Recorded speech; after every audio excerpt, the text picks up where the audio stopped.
this is the sequel to Gone to See the Riverman. It is a horror novella, I believe. I don't think this is long enough to be a novel, but this is a horror novella sequel to Gone to See the Riverman. I read Gone to See the Riverman earlier this year. I cannot remember what month, but it was earlier this year, and I enjoyed it enough to buy the sequel. When I saw that there was a sequel, I definitely wanted to see kind of where the author took the story, especially with the ending of the first book.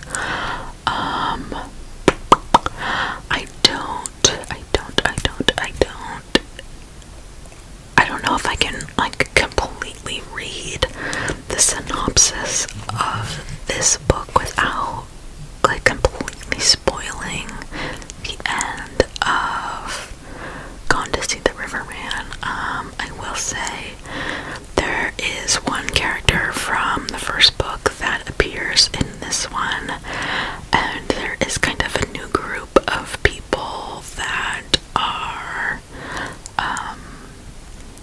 digging into, this river and the Riverman and kind of all the mystery behind that. Yeah, I don't want to give too much away in case anyone hasn't read the first book, because I feel like it would just completely spoil the ending. But yes, I am somewhat excited to read this. I'm interested to see if this is gonna sound horrible, but if the horror or gore level intensifies, because when I was reading reviews for Gone to See the Riverman, everyone talked about how gory and gross and whatever it was, and I think it's even categorized on Goodreads as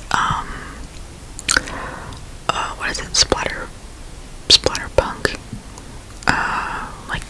the super gory, super out there horror, and I didn't really, I'm starting to think I have a higher tolerance than I originally thought. There are definitely some aspects of horror that creep me out, and others that I'm really just okay, dead body, okay, but yeah, I did purchase this, and I think I want to read it by the end of the year, just to kind of wrap up the series, because I don't think it is gonna be, I don't know, all it says is it's a sequel. It doesn't say if it's the final book in the series. I guess I will have to read this and keep track of Goodreads to see if there are any more books to come. But yeah, this is definitely one I want to read. And I honestly feel like the synopsis of this interests me more than the first book. So yeah, I think I gave Gone to See the Riverman 3 stars. Three stars, I believe. Okay. Now this next one, I feel like I kind of want to take out, because the Goodreads reviews are so bad for this. It has a 2.6 rating on Goodreads,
wakes up in this room, and I think it's just like a straight narrative, like no sort of, like, I'm not seeing any like dialogue. It seems like just like you're just in this woman's head the whole time. I don't know, I've seen a lot of people say that the writing is just not good. And given its low rating, I'm starting to kind of think that is the case. Because, you know, writing styles can be, people can prefer like super like flowery, purpley writing over, you know, people have different writing style preferences, but for so many people to think that it's bad, and like this is not something that you would just like randomly go into a bookstore to pick up. Like, this is kind of like, I feel like this is something that if you're like a horror fan or something, like a fan of this genre, this kind of book, you would pick up, if that makes sense. I don't know, but I don't know, and I really don't think I'm gonna read this like by the end of the year. But it has been sitting on my desk because I was really excited about it when it first came out and I first got it, but then after seeing the super low ratings, I'm a little scared now. But yes, that is supplication. And next we have A Wizard's Guide to Defensive Baking by T. Kingfisher. If you watched my July wrap-up, you may know that I finally bit the bullet and read 2 of the 3 T. Kingfisher books that I had sitting on my TBR shelf, and I didn't read any of them. I bought 3 books from the same author without knowing if I, you know, even like them, so I finally forced myself to read 2 of the 3, and now that I'm kind of on a roll, I want to read this one. One, just to finish out having bought 3 of them, and 2, because I kind of want to see like the lighter side of T. Kingfisher's writing. Like, I think this like leans a little more YA. The main character's 14. I think it's tagged as YA on Goodreads, but it's under T. Kingfisher, which is her adult pseudonym. I'm not sure. It's definitely like a cozier kind of more mystery than like Nettle and Bone and What Moves the Dead. So let me just read the synopsis real quick. Oh yeah, it says it right here. I'm clueless. It's won a bunch of awards for young adult fiction, so yeah, I'm gonna go with it's young adult. Okay. 14-year-old Mona isn't like the wizards charged with defending the city. She can't control lightning or speak to water. Her family is a sourdough starter, and her magic only works on bread. She has a comfortable life in her aunt's bakery, making gingerbread men dance. But Mona's life is turned upside down when she finds a dead body on the bakery floor. An assassin is stalking the streets of Mona's city, preying on the magic folk, and it appears that Mona is his next target. And in an embattled city suddenly bereft with wizards, the assassin may be the least of Mona's worries. It's kind of giving Legends and Latte vibes, you know, with like the whole cafe setting, but with like mysterious subplot and like other, you know, city politics happening. But yeah, I do definitely want to read this.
from this,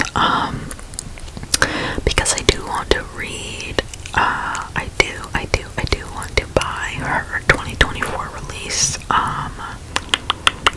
what is it, A Sorceress Comes to Call, something like that. I do want to read that, and possibly Thornhedge, and possibly the sequel to What Moves the Dead. So,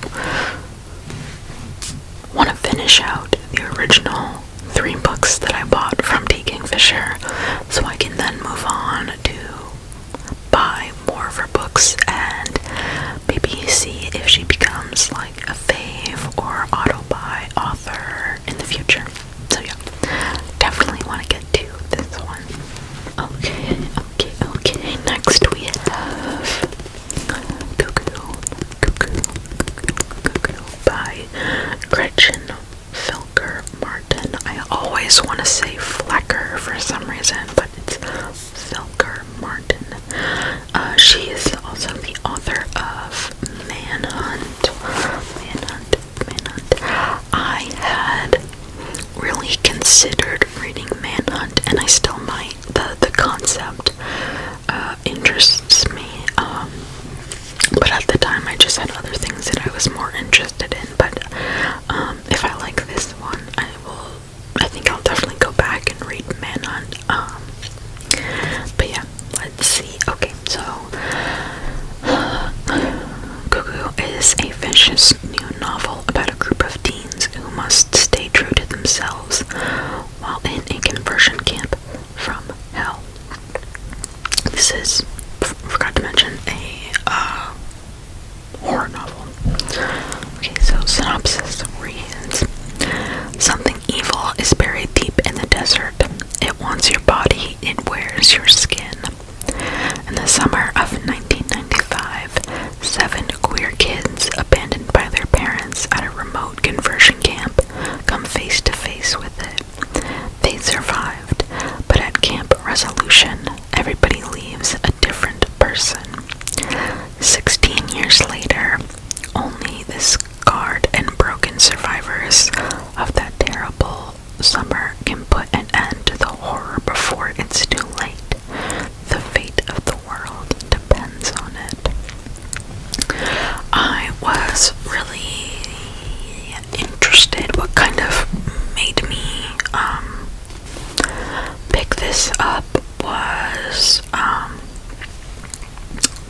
the whole queer conversion camp concept. I'm not sure if the author themselves is queer. I do not know so I don't know if this is an Own Voices rep. I think Manhunt had queer rep in it as well. I may be wrong about that because I didn't read it, but yeah, I don't know. I'm just interested in kind of the dynamics between these 7 queer kids in the conversion camp and the aftermath and all of the horrible things that they must have gone through and what is happening in present day. I also kind of love the cover. I think it ties in really well to the title. Same with her first book, Manhunt, that has like the 2 cherries in the little bag. Yeah, I don't know. I'm just excited to read this. This was one of my most anticipated releases of this year. It came out back in June. So yeah, that is definitely one I want to get to. Next one. As soon as I heard the way that the story was told, that is what all really kind of interested me in this, reading this novel, and that is Fantastic Land by Mike Bakoven. it is obviously set at a theme park. Let's see. Get ready for a struggle of survival in the unlikeliest places. Prepare to visit Fantastic Land. Since the 1970s, Fantastic Land has been the theme park where fun is guaranteed. But when a hurricane ravages the Florida coast and isolates the park, the employees find it anything but fun. 5 weeks later, the authorities who rescue the survivors encounter a scene of horror. Photos soon emerge online of heads on spikes outside of rides, and viscera and human bodies littering the gift shops, breaking records for hits, views, likes, clicks, and shares. How could a group of survivors, mostly teenagers, commit such terrible acts? Presented as a fact-finding investigation in a series of first-person interviews, Fantastic Land pieces together the grisly series of events. Cut off from the world and left on their own, the teenagers soon form rival tribes who viciously compete for food, medicine, social dominance, and even human flesh. This new social network divides the ravaged dreamland into territories ruled by the pirates, the shopgirls, the freaks, and the mole people. If meticulously curated online personas can replace private identities, what takes over when those constructs are lost? Fantastic Land is a modern take on Lord of the Flies meets Battle Royale that probes the consequences of a civilization built online. The fact that it is all told through first-person interviews of people who were at the theme park, so like you're slowly learning. Everything is being told after the fact, like interview 1, Fantastic Land historian, interview 2, former director of the Palm Beach Treasure Cover region of the American Red Cross, and then you slowly get into like the people who were there and like the leader of the shop girls, like it's just such an interesting way to tell such a story. So that is what really drew me to this. I first found out about this through books and Lala's literally did a book club. I think it was like from back in May, but that is how I originally heard of it, and I was like immediately interested in it, really interested to read this, and I just need to make myself pick it up and read it. This next one I just got recently because it came out just a couple weeks ago, and that is Lady Macbeth by Ava Reed. I feel like Ava Reed is going to be like an auto-buy author for me in the future. I have read both, The Wolf and the Woodsman and Juniper and Thorn, and enjoyed both of them. I gave them both 4 stars. I have A Study in Drowning, but I haven't gotten to it yet. But, and this cover, I love. I don't even like pink, but this is, iconic. Yeah, so, when, she announced that she was doing a, like, Lady Macbeth retelling, kind of, from her POV, I believe. I was just like, bet. So, let's just read the synopsis. Okay. A quick little blurb at the top. From the #1 New York Times best-selling author Ava Reed comes a reimagining of Lady Macbeth, Shakespeare's most famous villainess, giving her a voice, a past, and a power that transforms the story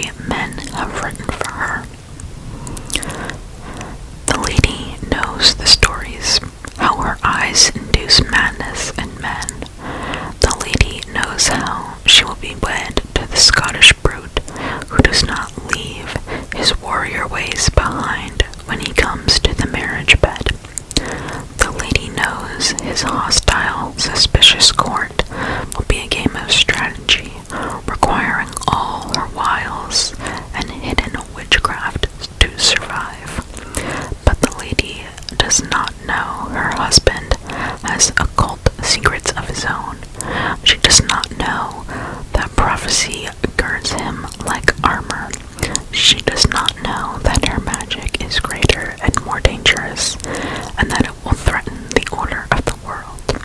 She does not know this yet, but she will. And to be honest, I am all for like any story that like reimagines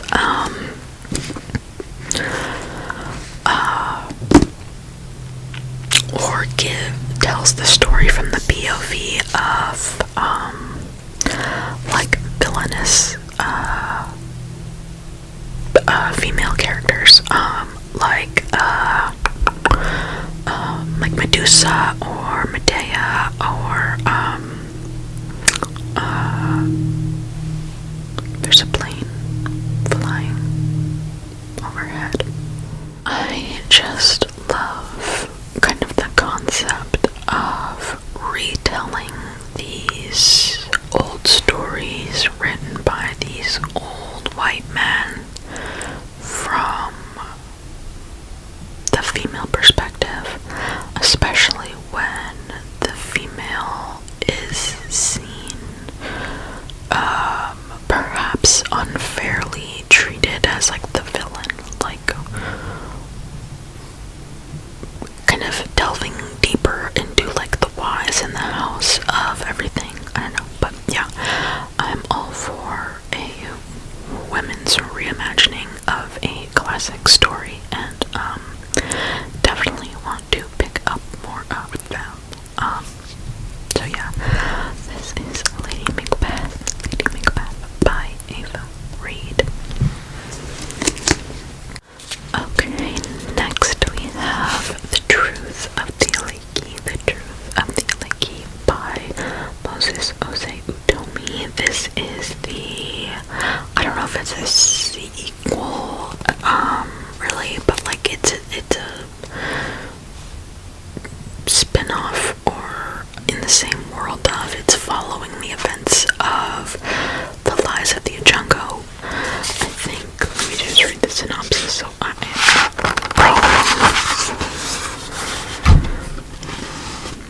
okay.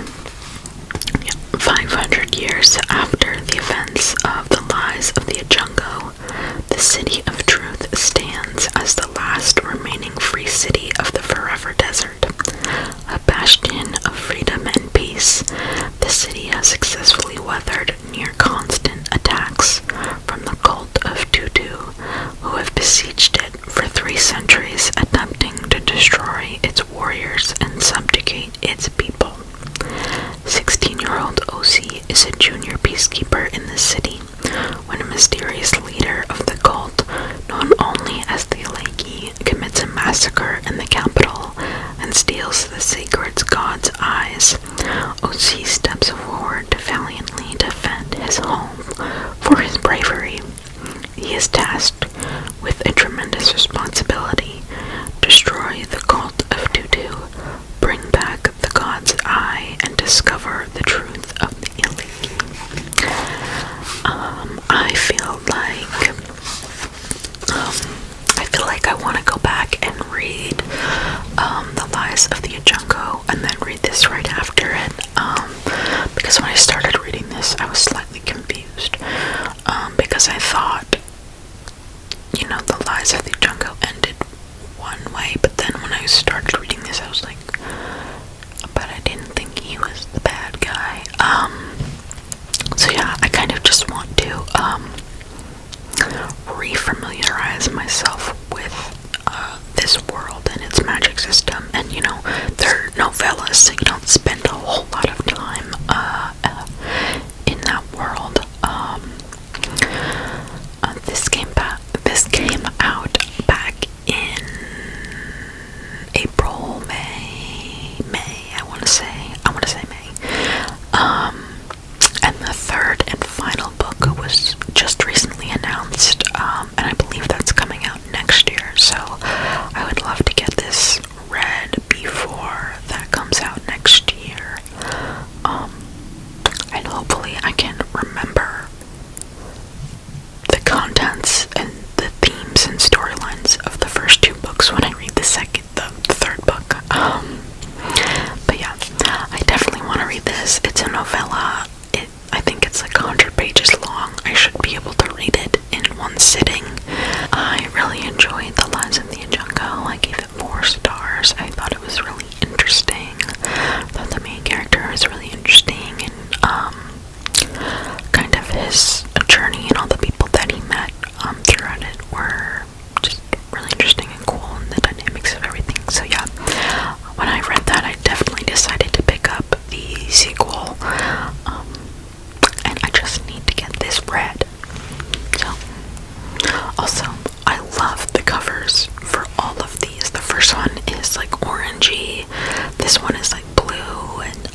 to Riley Sager's releases because they are a popular mystery thriller, slight horror writer, but I really wasn't interested in any of their releases up until The Only One Left. That was the first one that kind of piqued my interest, and I enjoyed it, and I liked all the twists and everything.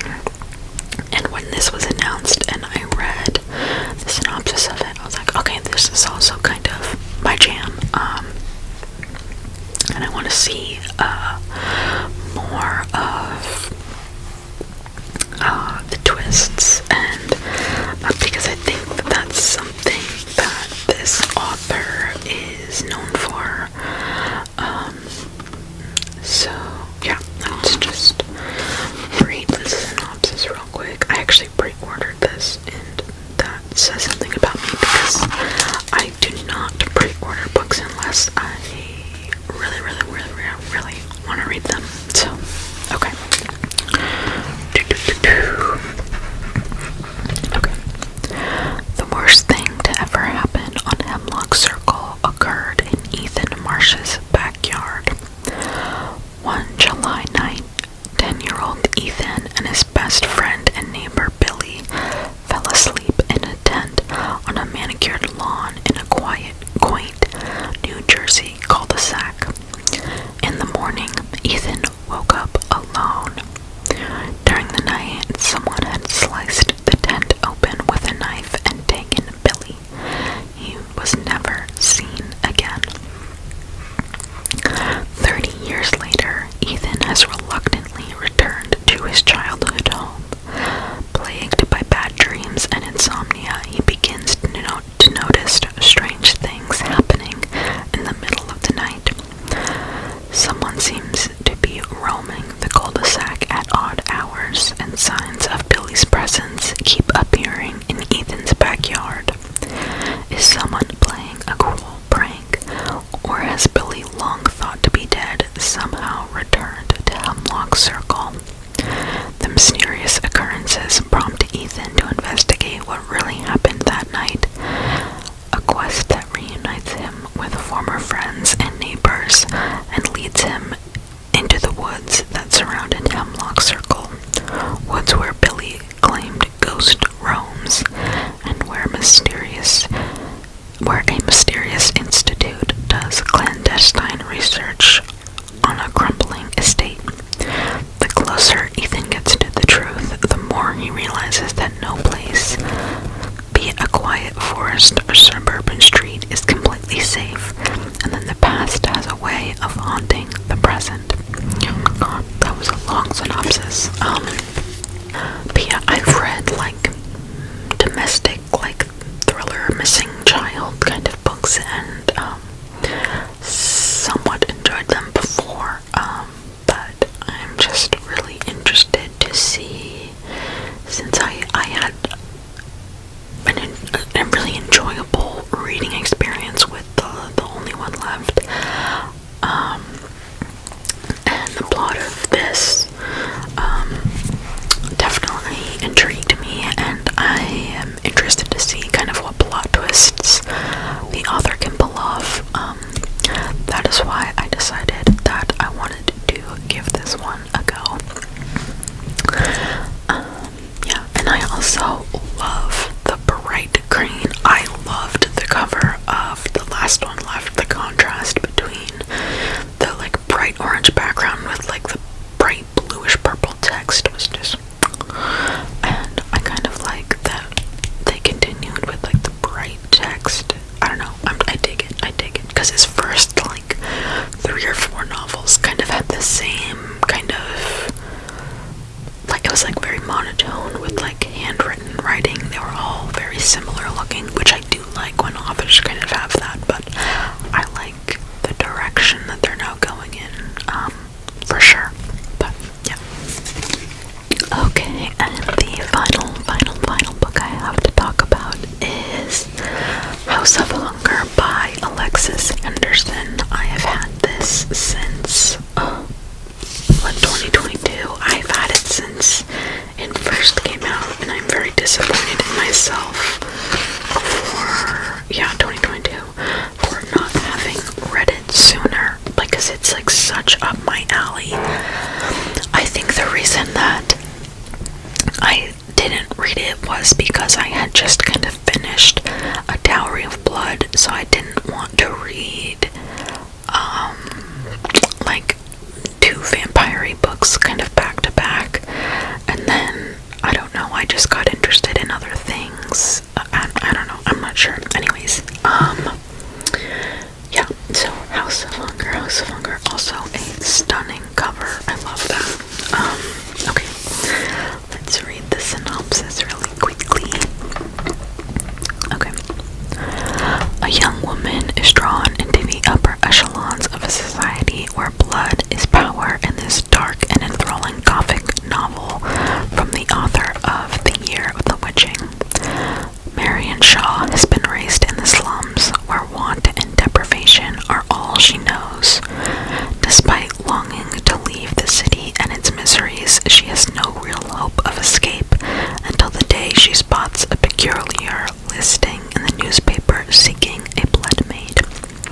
Though she knows little about the far north, where wealthy nobles live in luxury and drink from the blood of those in their service, Marion applies to the position.